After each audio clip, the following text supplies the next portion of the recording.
করছে, মার মনেকে একটু শরবত করে দিই। এই গরমের মধ্যে বয়স্ক মানুষ আর বাচ্চাদের নিয়েই জ্বালা।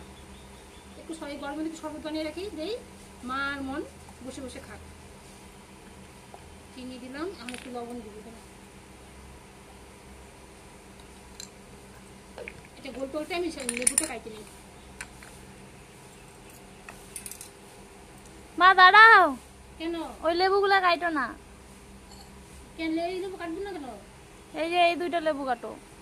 কত্তা দিল, বললো এই দুইটা লেবু দিয়ে শরবত বানাইতে। ও কত, এই দুটো লেবু দিয়ে শরবত বানাইতে বললো? ঠিক আছে।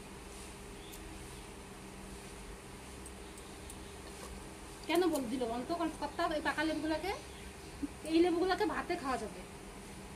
এটা ভাতে খেলে বেশি টক লাগবে না। পাকা লেবু তো আর ভাতে খাওয়া যায় না, বেশি টক লাগে। এই জন্যই তো কত্তা পাকাগুলোকে দিল, দেখতে দিয়ে শরবত করতে। এটা তো ভালোই আছে, শুধু পাইকে গেছে। পাইকে গেলে কি হবে?